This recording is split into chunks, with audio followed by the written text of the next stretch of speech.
What a great honor to be able to introduce for the first time ever anywhere the 45th President of the United States of America, Donald J. Trump. Did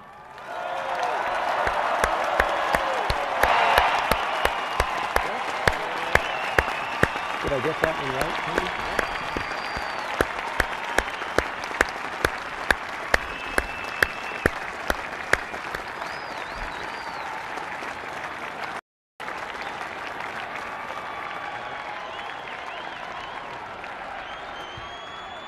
Chief Justice Roberts, President Carter, President Clinton, President Bush, President Obama, fellow Americans, and people of the world, thank you.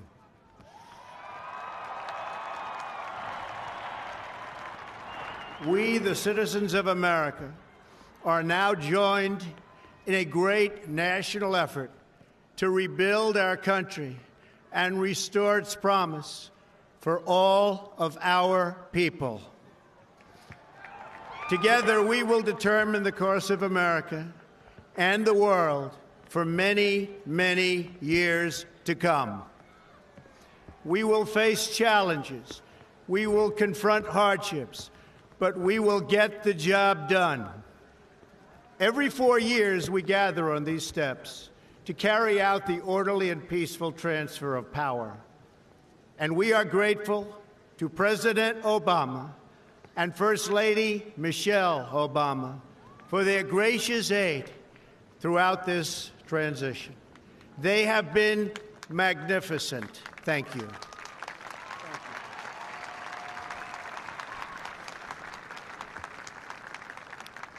Today's ceremony, however, has very special meaning, because today we are not merely transferring power from one administration to another or from one party to another, but we are transferring power from Washington, D.C., and giving it back to you, the people.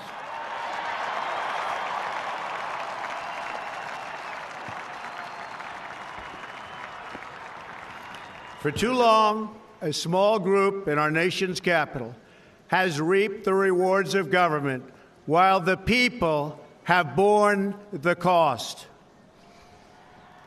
Washington flourished, but the people did not share in its wealth. Politicians prospered, but the jobs left and the factories closed. The establishment protected itself, but not the citizens of our country. Their victories have not been your victories. Their triumphs have not been your triumphs.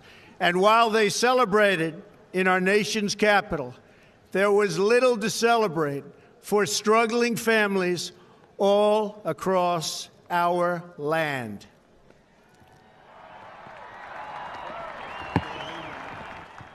That all changes starting right here and right now, because this moment is your moment. It belongs to you.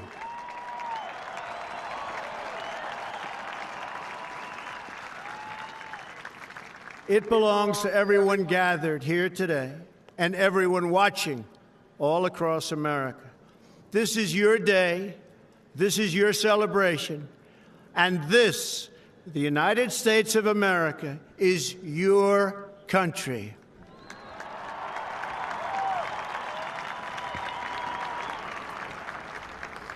What truly matters is not which party controls our government, but whether our government is controlled by the people. January 20th, 2017 will be remembered as the day the people became the rulers of this nation again.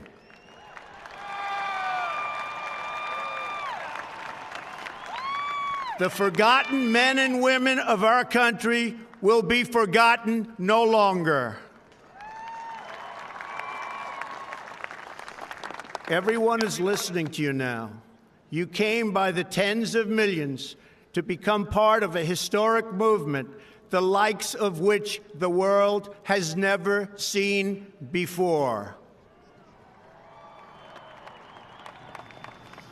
At the center of this movement is a crucial conviction that a nation exists to serve its citizens. Americans want great schools for their children, safe neighborhoods for their families, and good jobs for themselves. These are just and reasonable demands of righteous people and a righteous public. But for too many of our citizens, a different reality exists.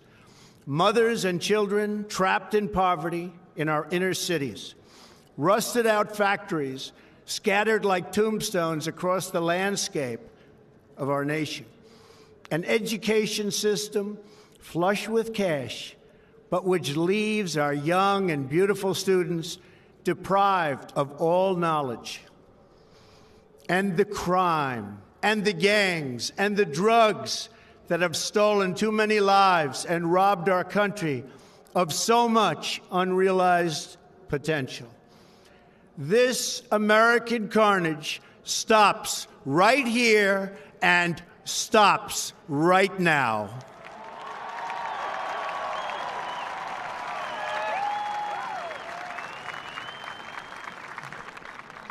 We are one nation, and their pain is our pain. Their dreams are our dreams, and their success will be our success. We share one heart, one home, and one glorious destiny. The oath of office I take today is an oath of allegiance to all Americans.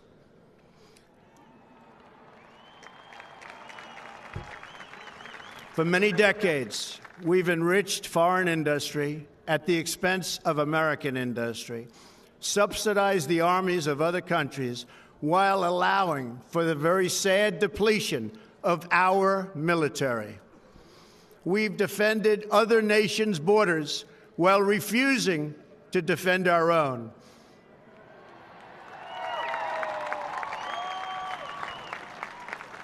And spent trillions and trillions of dollars overseas while America's infrastructure has fallen into disrepair and decay.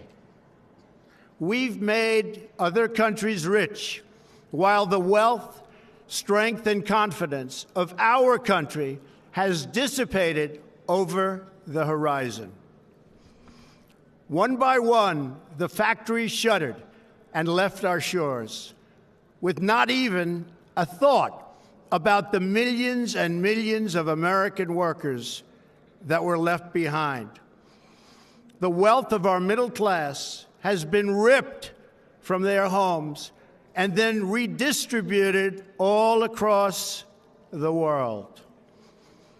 But that is the past, and now we are looking only to the future.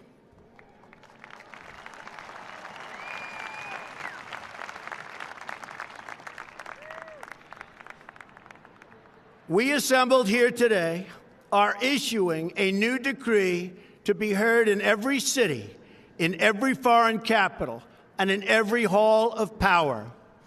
From this day forward, a new vision will govern our land. From this day forward, it's going to be only America first. America first.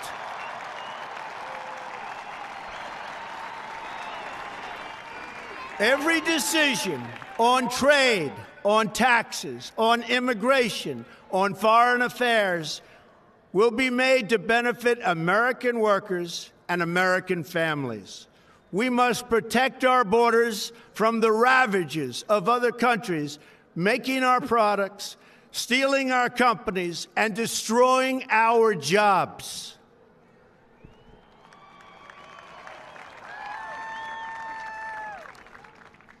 Protection will lead to great prosperity and strength. I will fight for you with every breath in my body, and I will never, ever let you down.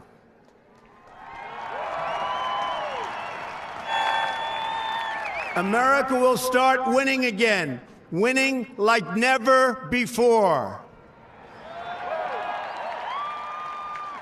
We will bring back our jobs. We will bring back our borders. We will bring back our wealth.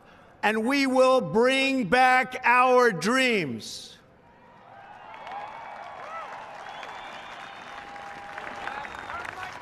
We will build new roads and highways and bridges and airports and tunnels and railways all across our wonderful nation.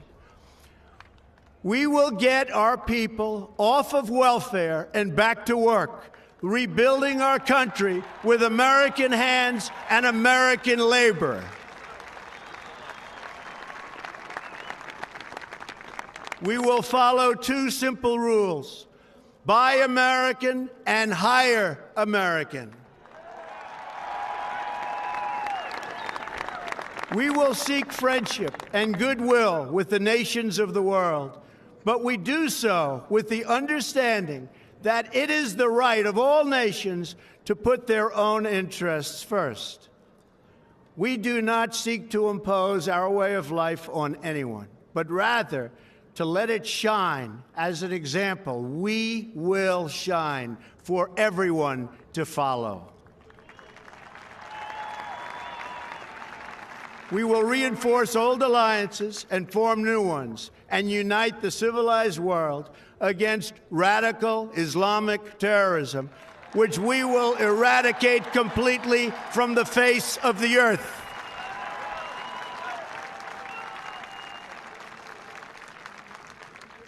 At the bedrock of our politics will be a total allegiance to the United States of America.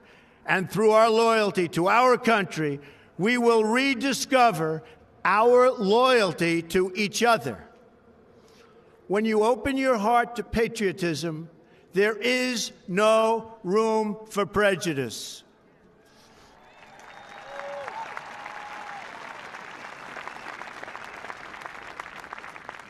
The Bible tells us how good and pleasant it is when God's people live together in unity. We must speak our minds openly, debate our disagreements honestly, but always pursue solidarity. When America is united, America is totally unstoppable.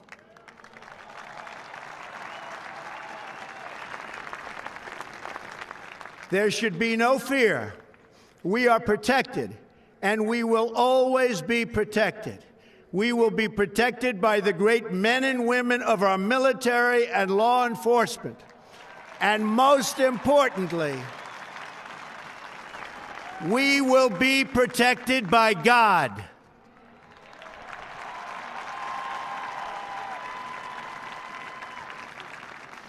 Finally, we must think big and dream even bigger.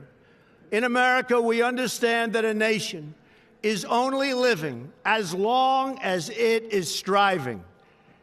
We will no longer accept politicians who are all talk and no action, constantly complaining but never doing anything about it.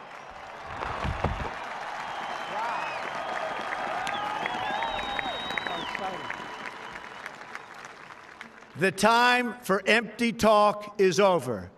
Now arrives the hour of action.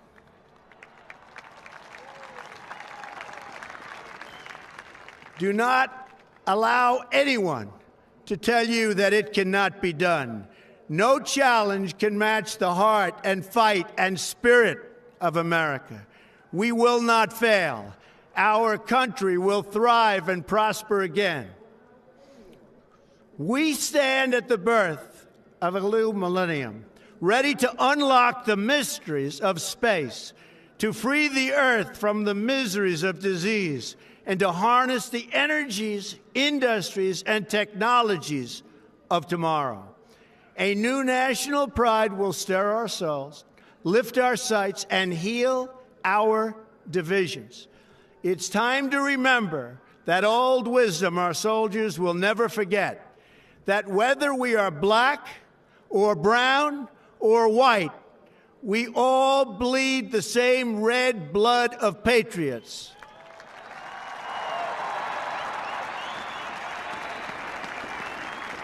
We all enjoy the same glorious freedoms, and we all salute the same great American flag.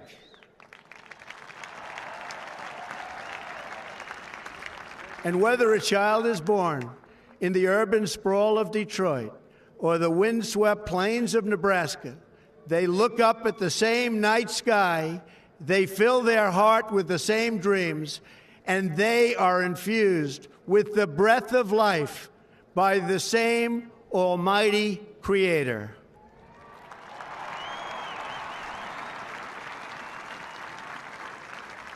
So to all Americans in every city, near and far, small and large, from mountain to mountain, from ocean to ocean, hear these words: you will never be ignored again.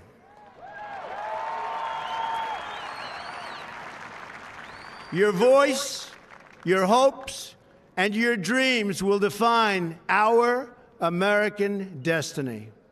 And your courage and goodness and love will forever guide us along the way. Together, we will make America strong again. We will make America wealthy again.